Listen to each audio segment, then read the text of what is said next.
Assalamualaikum warahmatullahi wabarakatuh. Selamat datang di channel YouTube aku.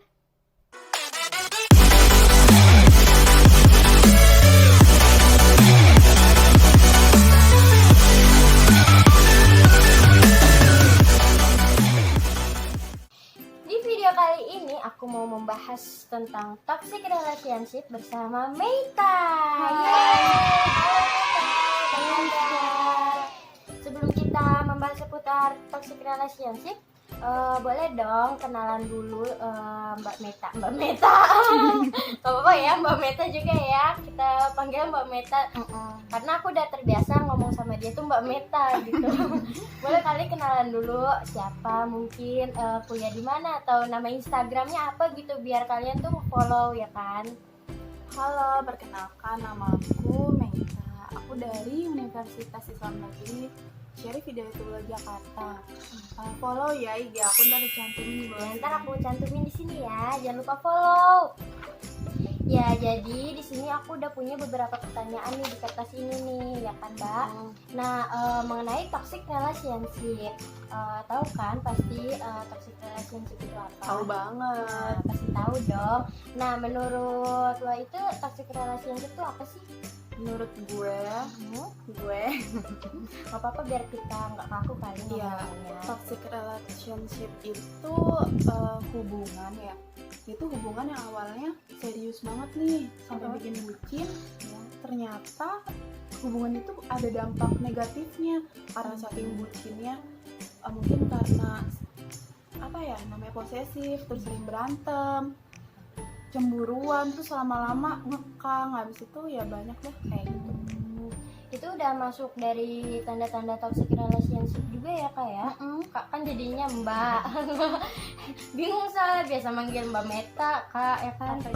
Iya, ada nggak sih tanda-tanda toxic relationship yang lain itu? Selain itu ya kalau menurut gue tuh kayak bisa aja dimanfaatin, terus udah kali itu aja. Nah mungkin dari sebagian orang nih ya kak ya, ada atau pernah mengalami yang namanya toxic relationship ya kan. Nah pasti mereka tuh bertanya-tanya nih kayak kenapa sih di bumi ini harus ada toxic relationship ya kan.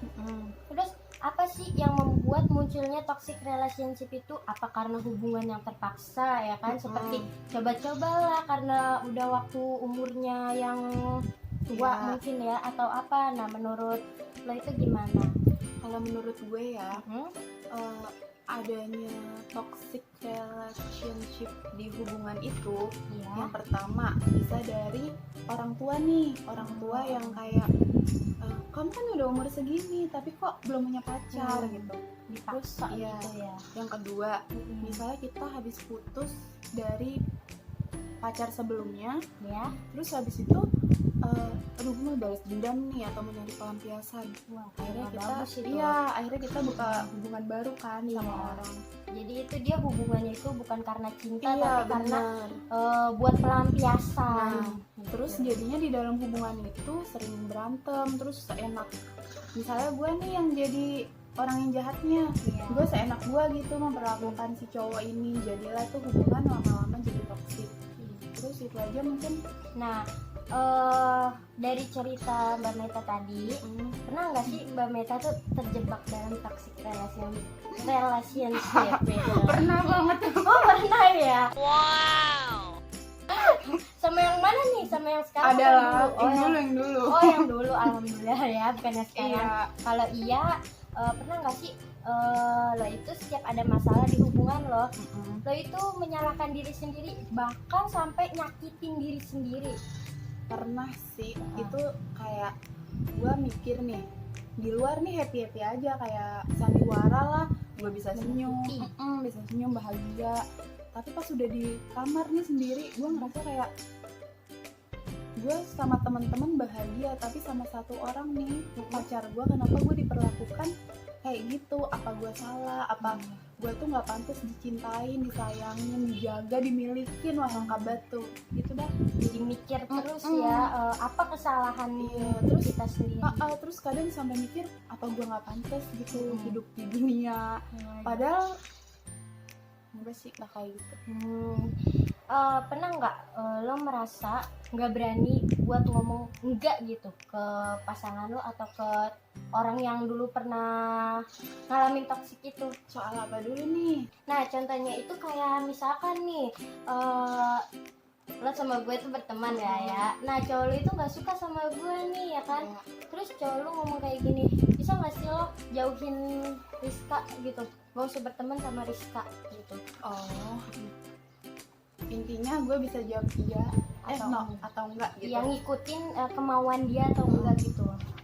Kalau soal pertemanan sih, misalnya gue disuruh jauhin, misalnya gue udah sama Rizka nih udah temenan lama nih, udah temenan dekat, terus dia nggak suka gue temenan sama lu karena temen cowok lu banyak nih. Iya, Dan misalkan ya. dan misalkan, dan itu tapi pernah kejadian beneran. Oh, pernah Iya, ya. dari temen gue tuh suka sama gue gitu, temen cowoknya. Terus akhirnya gue disuruh jauhin teman cewek gue nih. Terus gue bilang aja, gue nggak bisa kalau untuk jauhin si sahabat gue ini. Kalau memang lu nggak suka sama gue, emang nggak ada solusi lain gitu. Kata dia nggak ada, dia bakalan nggak mau sama gue lagi kalau gue nggak jauhin. Terus habis itu ya udah gue iyain kan, kayak oh ya udah kalau lu nggak bisa nerima gue kayak gini, gue nggak mau kehilangan temen gue kan. Iya. Akhirnya dia bukan yang ngelepas gue, tapi kayak apa ya, nyiksa mental deh, marah, nyamperin, wah parah banget. Jadi saking takutnya dia kehilangan lo, tapi Iya. caranya tuh salah. Sebenarnya nggak boleh kayak begitu ya guys, nggak boleh, itu nggak baik gitu. Itu bisa bikin gila. Nah, itu sama aja lo itu memutuskan tali silaturahmi gitu. Tapi kalau sama mantan nggak apa-apa. Jadi nggak semuanya cewek yang berteman sama cowok itu pasti suka, enggak semuanya. Lanjut ke pertanyaan selanjutnya ya.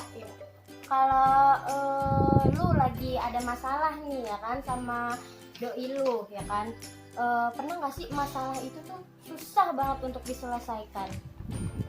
Yang sama toxic. Iya, yang sama toksik. Kita kan lagi bahas toksik Iya. ya, toxic relationship. Apa ya? Kayak susah banget gitu loh untuk diselesaikan, padahal lu udah berusaha untuk minta maaf atau apa, tapi dia tuh tetap ngambek lah atau apa gitu. Pernah nggak sih? Pernahnya gini, jadi bukan gue yang toksiknya, dia nih yang jadi toksik. Gue udah bilang kan, kalau lu masih berhubungan sama masa lalunya dia lah, ada gue nggak bisa, karena kalau kayak gini terus jadinya masalah terus kan. Terus gue udah maafin, diulangin lagi, akhirnya jadi masalah besar, kayak gue udah nggak sanggup lagi gitu loh. Terus di situ baru deh gue mundur. Jadi cara mengatasi masalah itu lu mundur gitu.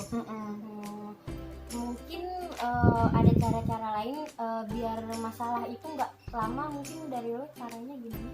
Sebenarnya kalau kayak gitu tergantung dari Sifat orang masing-masing. sifat orang masing-masing. Kalau dianya bisa diatur, punya perasaan gitu, ya mungkin dia bakal ngejaga dirinya biar pasangan itu nggak sakit hati gitu. Gue udah coba itu berkali-kali, gue udah bertahan, gue udah berubah, kayak gue udah merubah diri gue nih yang dari egois, keras kepala, jadi kayak ya udah deh, kalau lu bahagia gue nggak apa-apa gitu. Lama-lama gue nggak kuat Riz kayak gitu. Terus ya udah akhirnya gue mundur karena gue udah nggak sanggup lagi. Tuh, buat orang-orang yang toksik harusnya mikir, lihat pasangan lo, dulu tuh dia tuh seperti apa, tapi sekarang dia berubah demi lu sendiri, tapi karena lo terlalu sayang jadi lu tuh malah mengekang dia, jadinya dia tuh merasa nggak bebas gitu.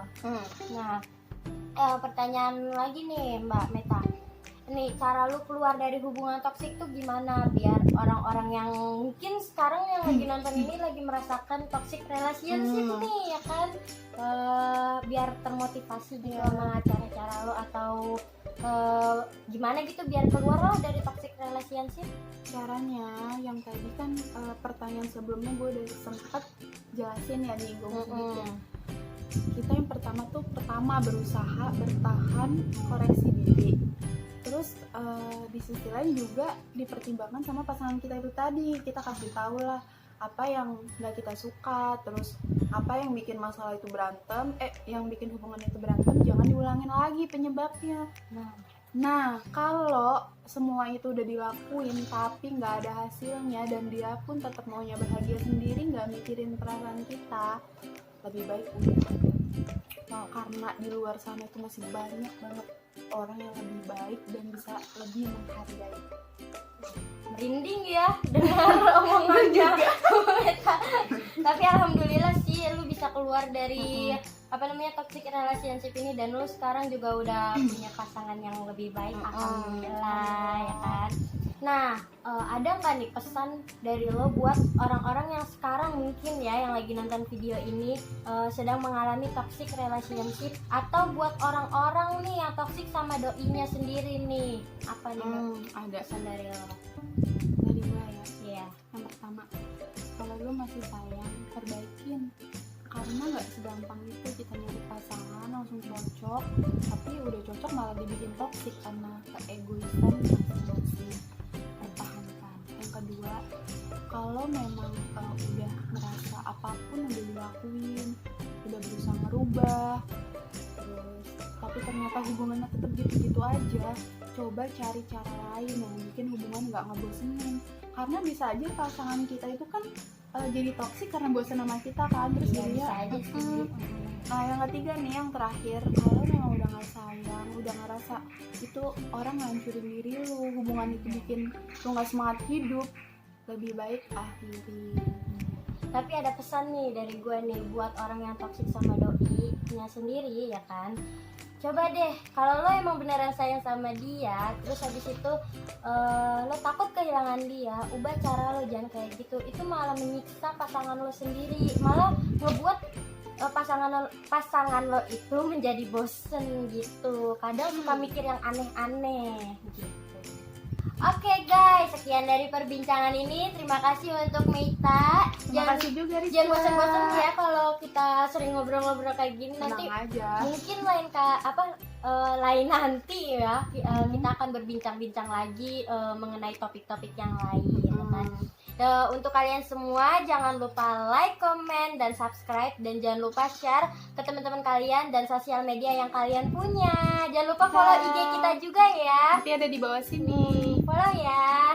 Bye bye.